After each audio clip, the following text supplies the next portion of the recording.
Hi everyone, Matt Bernier here in the Daily Racing Form studios, joined by DRF's national handicapper Mike Watchmaker, taking a look at this weekend's Weekend Warrior for Saturday, December the 2nd. Two races from Aqueduct, one from Gulfstream Park on opening Saturday. Let's start off with the final Grade 1 in New York for 2017. It is the Cigar Mile. You've got a field of 10 signed on in here, Mike. You can make a case for a number of runners in here. You ultimately landed on Seymour Dean.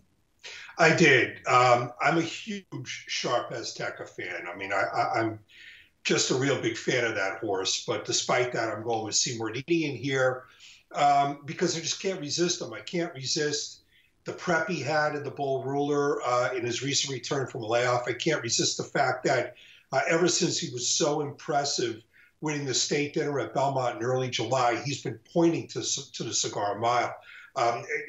And his state dinner was just an awesome performance. He won it by more than 10 lengths, got an eye-popping 113 buyer figure, and he did all of that after being pressured through ridiculously fast early fractions. I mean, it was a Grade 1 level performance. And his people announced right after that race that, the Cigar Mile was the target for this horse.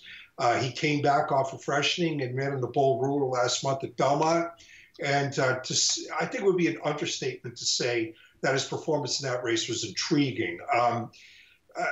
Seymour Dean was bumped around between horses soon after leaving the gate, and it put him further off the early pace than he usually is. And I also think it kind of threw him out of sorts, too, because he seemed unfocused. He really didn't seem into the game at all, so much so that turning for home, he was about being eased. I mean, if you watch the replay of that race, he was about being eased turning for home.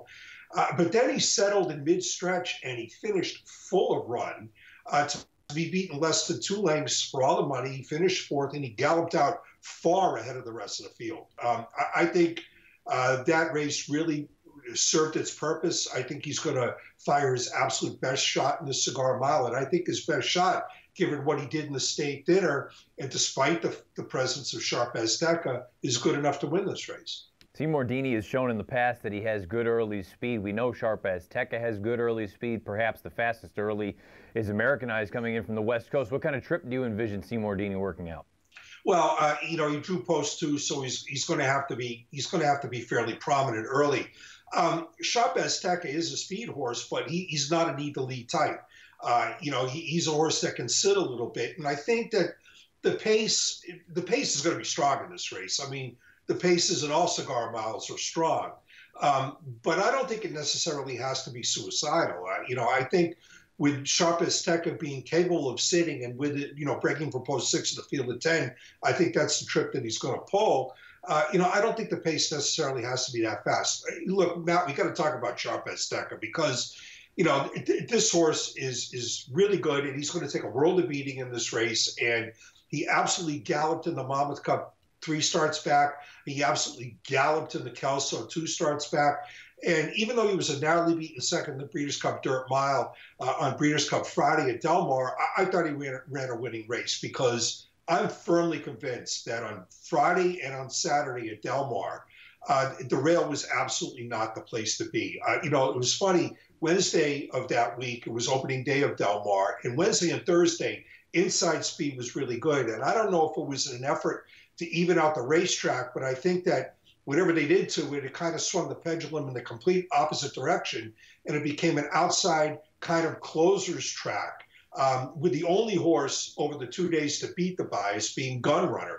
Sharp Azteca almost beat the bias. He was near the inside all the way around the racetrack. And he set fractions in that race that were strong. I mean, on paper, they don't look particularly strong, but all the other horses that were close to him in the early stages of the Dirt Mile finished well up the racetrack. So he ran just a giant race in the Breeders' Cup Dirt Mile.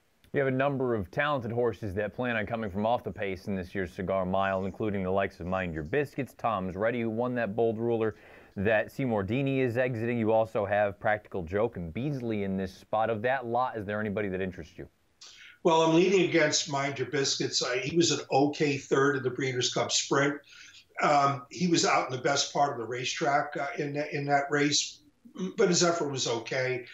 He's run well enough at 7 furlongs to make you think that maybe he can get a 1-turn mile, but I'm not too sure. To me, there's a huge difference between just 1 furlong, between 7 furlong races and 1 mile races. I think Practical Joke is the other horse in this race. He finished fourth in the dirt mile behind Sharp Azteca. Practical Joke, for some mysterious reason, he was in the 10. He broke in the 10 hole of 10 in the dirt mile, and he wound up towards the inside in the run around the first turn. He finally got off the inside midway down the backstretch. I don't know why he was steered to the inside early. It's just a mystery to me. But he got off the rail. He finally got away from the rail midway down the backstretch and was outside after that. But the thing with Practical Joke is, he's a 1-turn horse. The Breeders' Cup Dirt Mile at Del Mar was a 2-turn race. And I think Practical Joke is absolutely a 1-turn horse. He's undefeated around 1 turn, and he's questionable around 2 turns. And I think a cut back to 1 turn is really going to help him.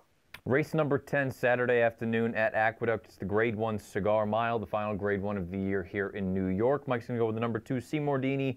Jose Ortiz with the ride for Linda Rice. We're going to take a break. When we come back, we're going to take a look at the featured event in the whole Claiming Crown series down at Gulfstream on Saturday afternoon, that being the Claiming Crown Jewel.